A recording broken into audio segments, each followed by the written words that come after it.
chat. You know, a few years later, I get this phone call from my manager, and he's like, "So hey, what are you doing on Sunday?" And I was like, "I don't know. What am I doing on Sunday?" He goes, "Well, how would you like to do a session with Bob Dylan?" And the first words out of my mouth wasn't yes. The first word out of my mouth was, why me? Because I think there's this big long line of engineers in front of me that really should get that gig before me. And he's like, "Well, apparently Steve mentioned you to Bob and his guys. Your name came up, and they didn't really want to work with you at first because I told them that you'd worked with Booker. I told them that you had worked with Jeff Buckley, and they were kind of hemming and hawing. And they were like, well, yeah, he just sounds like this old school singer-songwriter kind of guy. And it wasn't until I mentioned that you worked with Public Enemy that they were really interested, because apparently Bob was a Public Enemy fan. Bob thought that Chuck D was a really great lyricist. You have to understand, like, Bob Dylan is probably one of the greatest lyricists ever to walk the planet Earth. And he notices things like that. And so like my name kind of came up, and so I get to work with Bob, and I was never really a big Bob Dylan fan. I appreciated who he was. I loved Highway 61 and all these huge records he had done. I think I owned like maybe 2 of his records. I owned Blonde on Blonde, and like I have a copy of Time Out of Mind. I only bought Time Out of Mind because Daniel Lanois had done it, and I wanted to check out to see what Daniel was doing. And so when I got into the studio to work with Bob, I was scared shitless. Not because I was working with Bob Dylan, but that definitely was a huge part of it. But part of me, I was just sort of thinking, like, this guy has worked with all these amazing engineers, and producers, and I was just sort of thinking through the list in my head, and like I'm like thinking to myself, now my name is going to get tacked on to the bottom of that list. I cannot make the bad Bob Dylan record. I refuse to make the Bob Dylan. I can't do it. If I make the bad Bob Dylan, if I do the bad Bob Dylan single, that's it. That's really going to mark me. So I was scared to death. And of course, about meeting Bob, I was just so scared I was going to screw up. And so we went in there, and we were doing a song for a movie soundtrack. And I think it took us longer to set up the band and get sounds than it took us to actually do the song. But once we got started, Bob came in, he showed the song to the band, and we ran through like a million different versions. Bob's like one of those guys who comes in with one kind of, with a song, and he says, okay, we're going to do this like a country blues. We'll do a few takes, and we'll come in and listen to it, and be like, nah, that's not working. What tempo are we at? And then we're like, we're at 95, Bob. Oh, okay, and what key are we in? It's like, well, we're in G, Bob. He says, all right, well, I don't know, let's do it at 102, and instead of G, let's do it in D minor. And I'm going to play piano, and I don't want you playing acoustic guitar. I want you playing electric. I want you playing lap steel. And Tony, why don't you play upright instead of electric bass? And let's do it like a New Orleans shuffle. And the band walks back out there, and I'm just sort of sitting there, and then all of a sudden I'm realizing I gotta get a whole new set of sounds on this, right? So the band is doing the run through, and I'm in the control room just pulling my hair, getting new sounds. And Bob's not the kind of guy who's gonna look in the control room and say, "Hey, Chris, are you ready? Let's roll one." He's just gonna kind of look up. He's gonna look at the band and say, "Okay, let's go. It's sounding good. Let's go." And you just gotta be ready. So like no matter where I was and getting sounds, I just sort of had to stop and hit record. And this went on like 5 or 6 times, constantly changing the sounds. And we finally hit the arrangement that he liked. And then we did he did like a vocal overdub, and then he had somebody do a guitar overdub, and then he had the drummer go out there and do a shaker overdub. And then he comes back in the studio, he listens to it, and he goes, yeah, that sounds good. He looks at me and says, yeah, so Chris, let's just do a quick mix of this and let's get out of here. I'm like, all right, fine. So I'm thinking, quick mix, put a DAT machine, I push up the faders, tweak a few things, add a little reverb, 15 minutes later, I just do I do a rough mix to DAT, call Bob in.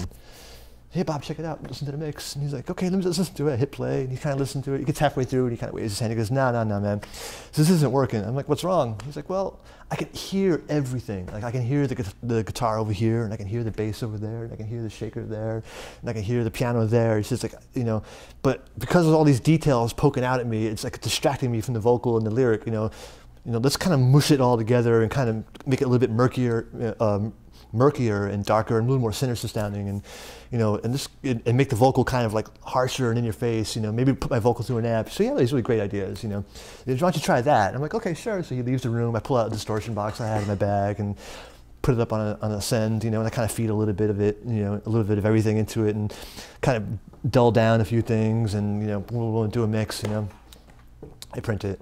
15 minutes later, I call Bob and say, hey, check this out, and he listens to it. He's listening to it. He says, yeah, that's a lot better.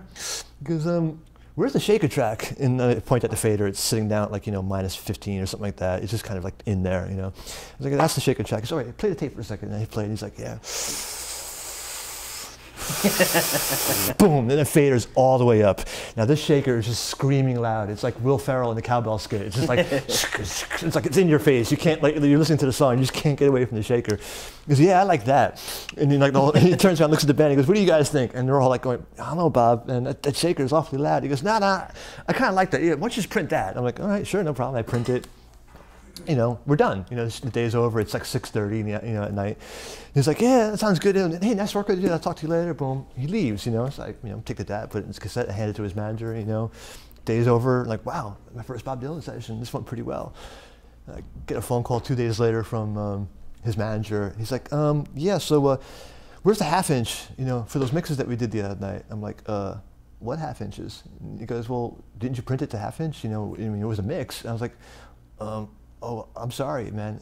Like Bob said, let's just do a quick mix. I assumed that he meant like let's do a rough mix, and you know, I figured you were gonna take the masters and hand them off to, you know, Danny Lanois or, you know, Ed Sheeran or one of those guys to do the actual mix. And I just assumed that this was a rough mix. And Jeff was like, oh, I'm sorry, man. I really should have told you this, you know, up front. You know, like when Bob says, let's do a quick mix, he means like let's do a mix, quick. You know?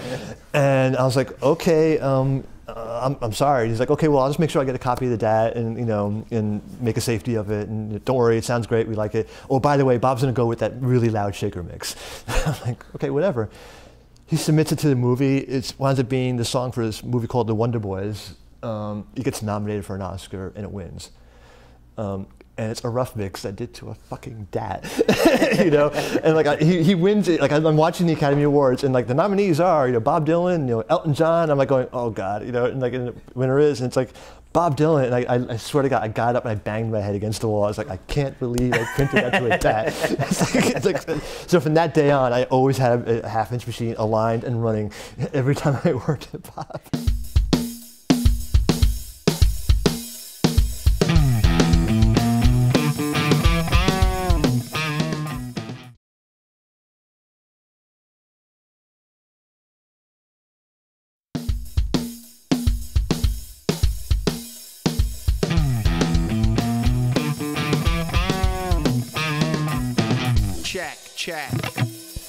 When I met you, you used a term I hadn't heard before, which was restoration engineering, which is something you've done a few times, and most recently have done with Leonard Cohen, and have done with this work you've just finished with Ozzy as well. Yeah, there's a lot of that going on now. A lot of some of the biggest selling records that are coming out now are just sort of either reissues or concert footage of legacy artists, you know, and. Especially nowadays, there are some amazing tools you can use to, to fix stuff like that. You know, like Waves has a really great restoration thing. The program I use a lot is made by this company called iZotope. It's called RX, and it's a whole suite of things. But they've got this one program called Spectral Repair. It's absolutely incredible. It's kind of based on this older program made by this company called Cedar. And sort of like their version. And it's really wonderful. You can like find like you can look at, let's say, a note being sung by a singer, you know, like on stage, and like if there's like a piece of static right on the line, you know, like if he's singing, there's like in the middle of the song, you can literally see visually where the noise resides, you know, in a frequency spectrum, and you can highlight it and just literally have the program wipe it out and leave the rest of the note untouched.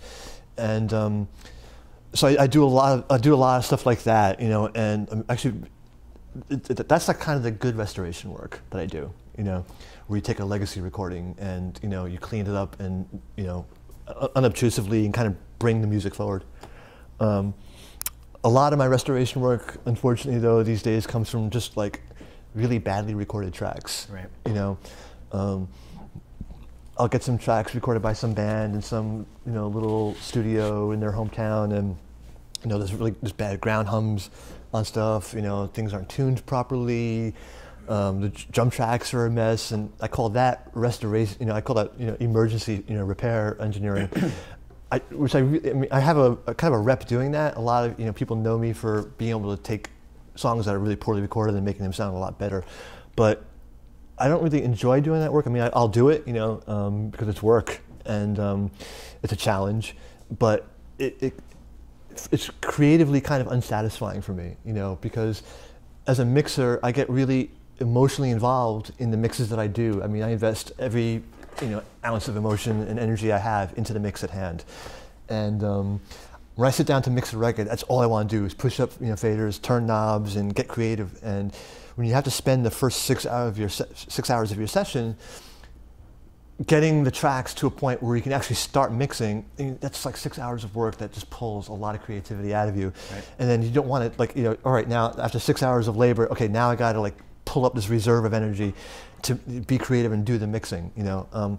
So that's kind of like the kind of restoration work I don't like to do. And so like, that's the one thing I try to stress when I talk to students and I do seminars and stuff like that. You really have to take so much care and pride in the work that you do, even if you think it's just going to be like a little BS demo that you're doing in someone's bedroom, or if it's a band that you think is going to go nowhere. Because honestly, at some point in your career, someone else is going to be mixing your tracks. Somebody else is going to get their hands on your work. And if you're really lucky, somebody really important and somebody really, really well known is going to get their hands on your work, and you don't want that guy to say anything bad about you. Right. That's the kiss of death, you know. And it goes back to what I was talking about before, about the chief engineer of Green Street always breathing down my back to make sure, you know, that the tracks that I recorded and I gave to him were up to snuff for him, so he wouldn't have to fix it, you know. And I constantly, you know, worry about that. And I think people who are engineering should be doing that as well. I mean, I get some tapes from some engineers from some studios, and I'll push up the kick drum fader, you know, for example. At the beginning of the session, I'll push up the kick drum.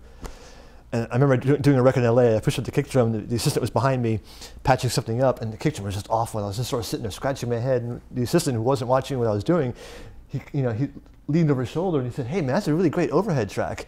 I'm like, "It's not the overhead track, that's the kick drum track." And he went, "Oh," you know, there was like cymbals and hi-hat and all this other stuff. And, you know, I scratched my head. I'm like going, well, you know, picture this, you know, some guy set up a drum set, you know, put a microphone in there, went into the control room, pushed up the fader on that kick drum, EQ'd it, compressed it, did whatever it was he did to it, then played it back and saw that kick drum and said, "Yeah, that sounds like a really good kick drum," when it's obviously awful, you know. I mean, obviously there are times where you can't, your hands are tied, you know, due to the equipment that you've got and the instruments that, you know, a young band may not be up to snuff, and the microphone selection you have are not up to snuff. But, you know, I've done records in really crappy studios that sound pretty good, you know, just because I took, you know, the extra 15 minutes to eke the most I could out of, you know, the equipment I have, you know. And I hate having to do the restoration work. I got to do it, but you have to sometimes, you know, do it.